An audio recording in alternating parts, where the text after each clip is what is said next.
Okay. So basically, this is going to be your backwash. This is coming from your water conditioning unit. And that's the line that you're saying. Right, and you can actually see it go right on in here. Okay. This is just the dehumidifier, so that's no big deal. That's just pulling water from the air. But this, you're seeing it's going right into your sump pump. Okay. Yep, and then from here it gets pumped right out to grade. And so, where should it be going? So all they're going to have to do, and this is a pretty easy fix, and the sellers would have to do this. Right. Or however you work it out. Right. So all they have to do is just take this line here out, Okay. and it's just kind of hanging in there, so they can just pull this right on out and plumb it right on in here. So basically, what they'll do, usually the way I've seen it is they'll like take like a little section of the pipe here and just have this dip right on in, and then caulk it up or seal it up somehow. Yeah. And then that's it. Problem so for from a there plumber to there, to figure out. Yeah, and it's not that big of a deal. Okay. And one other thing, while you still have the camera rolling or whatever, the other don't of what not to put into the septic tank is like if anyone's sick and they have like antibacterial medicine or something like that, antibiotics, I should say. If you're done with that medicine, don't flush it down the toilet. Some people flush that down the toilet, but that'll actually kill off the bacteria in the tank. So same with the sink, like. Yes. Don't just put it get down like the drains. Yeah, throw just it in throw the it trash. away. Throw it in the Yeah, trash. bleach bag or whatever. That's fine.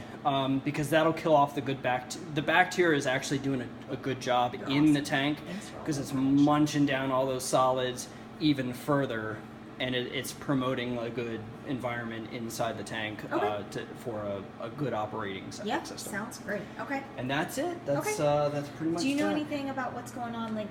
Is everything working the way that it should be? And yeah, I measured the pH as being it was like 6.51, 6.59, something like that. That'll be on the water report, the water quality report. Yeah.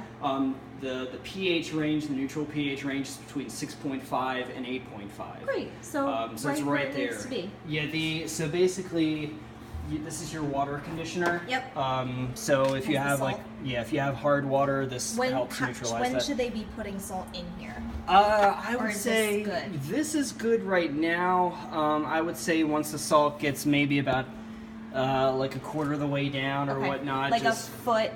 Yeah. Like a foot from the floor or two? Yeah, I would say a foot from the the floor, throw another bag in. And these bags here, you can get at Home Depot, Lowe's, anywhere, any place like that. That's easy. Excellent. And you can just fill that up yourself. Okay. The acid neutralizer here, so these kind of work in tandem together to create a good pH, because with this, the pH might be a little bit basic.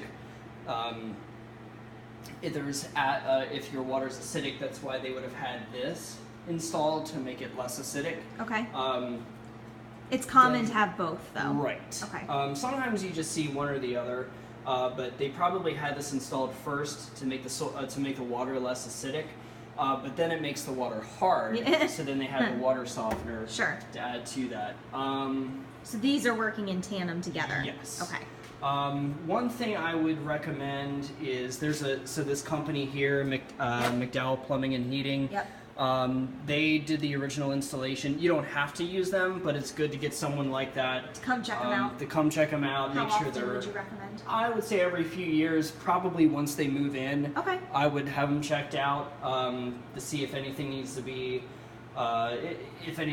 fixed or remediated. Great. And then this is your pressure tank. Great. Right here. So all the well water is going to come in here. Yep. And this is pretty easy the way this works. This is a pressure switch right here. If I can get this off. Bob was going over a little bit of this, but it's always great to hear it again. And this I don't think I saw the inside of that. This is